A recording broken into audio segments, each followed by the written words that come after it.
Apple's latest M1 iPad Pro promises to add speed, battery life, and a whole host of quality of life improvements, and it also has a wildly impressive display. But that leads to the question of all of the iPad Pros that currently exist, which one should you buy? Let's find out. It didn't slam.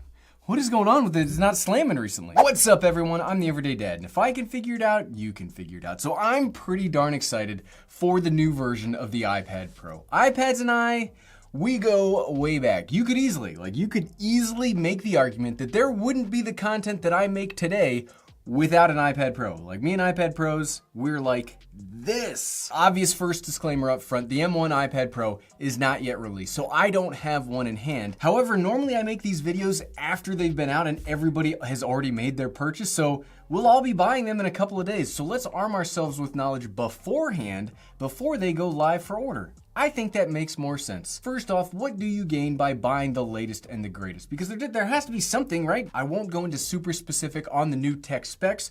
You can watch Monday's video to get a deeper dive on the eaches of what the new M1 iPad Pro can do. But very abbreviatedly, the new iPad Pro will have the same M1 processor and GPU combination found inside the new MacBook Pro 13. You'll also get a Thunderbolt port instead of the older USB-C port. You'll have upgraded RAM options that will depend on what level of storage you buy. 1 terabyte and above will have 16 gigabytes of RAM. Under 1 terabyte will have 8 gigabytes of RAM. And we should also have some of that awesome M1 battery life. In addition to that, if you buy the cellular version, you'll get the 5G technology that we have in the new iPhones. And on the larger 12.9-inch device, you'll get that brand new 10,000 mini LED XDR display that has brightness capabilities. It sounds like it will rival the sun. Okay, that was hyperbole. Gary, you're always talking in hyperbole. Okay, so it's not actually gonna be as bright as the sun. Okay, we got the quickie tech specs out into the world. The way I wanna structure the rest of this video is I'm gonna talk about specific use cases and which iPad Pro I would recommend for those use cases. First off, let's talk about what I do every day. This is for office workers and for those needing a productivity device. The iPad in all of its configurations is a very good computer for work because it's powerful, has great battery life, fits anywhere, and not only does it run all sorts of awesome specific productivity apps, but it also comes with a whole suite of tools for free. I personally use that free suite of tools for running this YouTube enterprise of mine. I don't want to pay more if I don't have to. That iWork suite is so good and it's free. I love free stuff. But specifically for the office worker, you don't really need the most cutting edge of power, but you could use a few key accessories. So for those of us working from an office, I would recommend the 2018 version of the iPad Pro. Size will be more of a personal preference thing at this point. I have been using the 11-inch version even back in the 2018 and it's been phenomenal for me. And you can find these for very reasonable prices anymore. And with that A12X processor, you'll still get updates for iPadOS for years to come. That processor is still going to be relevant years from now. Plus, it will work almost in the exact same way with almost the exact same accessories as the newest version of the iPad. Yes, there will be some differences between Thunderbolt ports and USB-C ports, but it's not going to be that big of a difference. And the Magic Keyboard, my favorite thing, it will have an option for each specific iPad. And that Magic Keyboard is absolutely the best thing since sliced iPad bread. Come on, Gary, that didn't even work as a good dad pun. Sometimes, as I write the scripts and then read them later, I'm like, what were we even thinking, Gary? If you don't want to spend all of that money on the Magic Keyboard, all of the iPads will work the same way with external Bluetooth keyboards, mice, and storage solutions. Yes, the M1 will be faster with that upgraded port, but they'll also have the same display functionality too. It's legitimately crazy how good each version of the iPad Pro is. So I would go with the one that you could get for the best deal on if you were looking for productivity or office work. Save yourself some money because spreadsheets are not going to tax the A12X. Next up, let's talk students. Students, at least from my experience as a college student many years ago, they can also benefit from these incredibly powerful tablets for a lot of the same reasons that I listed for the office worker. So for students, I think I'd recommend roughly the same thing.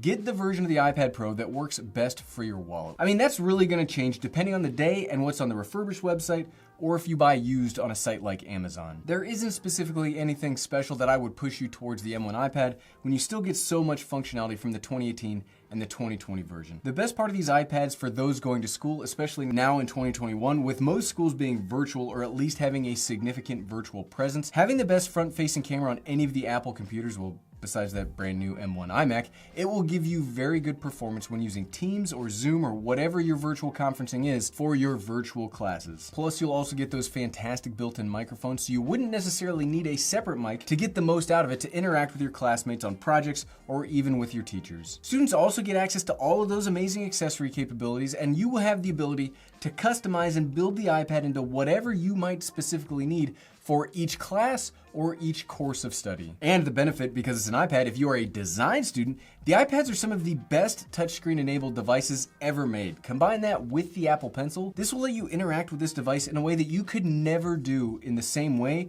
with something like a Mac or a MacBook. Artists, architects, designers, and others that need that specificity of drawing, heck yeah, the iPad.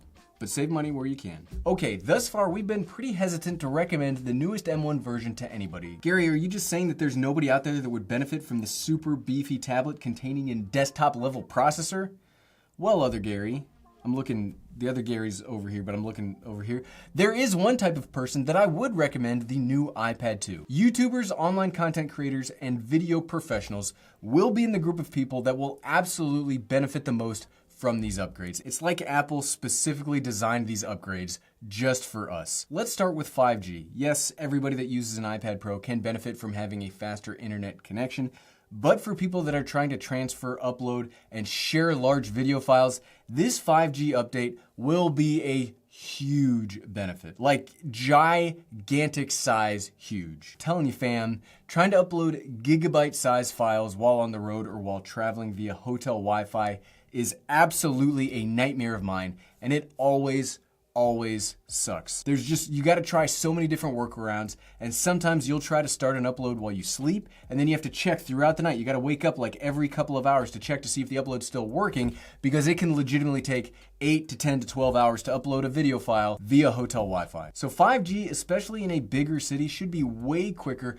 and way more secure. Because today we're not going to get into how sketchy hotel Wi-Fi can be from a security standpoint, but it also always terrifies me to connect to those because who knows who's trying to hack my information. 5G is just such a good addition that this by itself might be the reason to get the M1 iPad if you are a content creator. It's so good. Next up, let's talk that processor. Since the M1 was initially released on the Mac Mini and the MacBooks, I've wholly switched over to it, and it's been amazing for creating both my photography and all of the videos that I make and you see here on the channel. Now, I won't dwell too long on that here because I've spent hundreds of hours talking about it so far, but the M1 processor is legitimately one of the best computing advancements in recent memory. It's wild what you can get from a price, performance, and power draw perspective.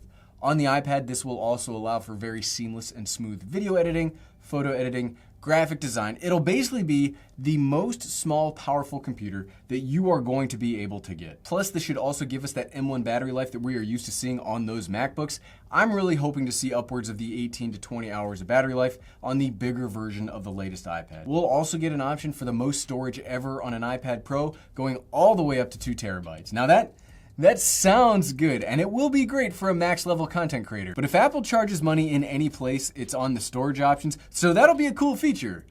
But you're gonna pay for that cool feature, so it's cool, but just be prepared for your wallet to hurt like heck if you decide to go that. And if you do want the most performance, getting either 8 gigabytes of RAM or 16 gigabytes of RAM will be a clear advancement over the previous model's 6 gigabyte. Next up on the M1 iPad Pro is that Thunderbolt 4 port, which if you were like me and you like to charge fast, transfer data fast, and have lots of cool accessories, upgrading from that standard USB-C port will give you so many of those options that I just said. This could open the iPad Pro to a whole range of professional accessories and allow even more things to be plugged in at once through the Thunderbolt port. And as we talk about video creators, if you were starting to move towards HDR or high dynamic range delivery, the 1600 nits of peak brightness with that ultra high contrast ratio of the mini LED panel on the 12.9-inch iPad Pro, that iPad might become the best value HDR reference monitor and color correction tool on the market, period. We've already seen that the new iPhones are ridiculous when it comes to HDR video editing. They can even shoot video in 10-bit Dolby Vision, and you'll see the M1 iPad Pro be able to continue to handle that, but do even more. Okay, I'm calmed down a little bit. We've had lots of recommendations today, so let's sum up really quick. Yes, the new M1 iPad Pro has a lot of additional cool features that I'm very excited to get a hold of. However, if you don't need all that extra horsepower or that extra connectivity, it's great, but it might be money that's spent towards something that you're never going to use. And that investment could be made better towards other accessories or other support devices. And again, I still don't think that we've really hit the ceiling on what the previous model iPad Pros can do. I will continue to recommend those older and smaller models to those of us that mostly do office type or student type work, and even designers and artists would still be fully covered by those versions with the A12, either the X or the Z. However, if you are trying to manage an enterprise like a YouTube channel, a TikTok presence, or something else that deals with a lot of speed, a lot of transferring of data, or you need to plug into the latest and greatest accessories, then I do think that that M1 iPad Pro will be the one to get. And that display looks like it's gonna be crazy. I'll personally be buying the 12.9-inch version in either the 512 or 1 terabyte model.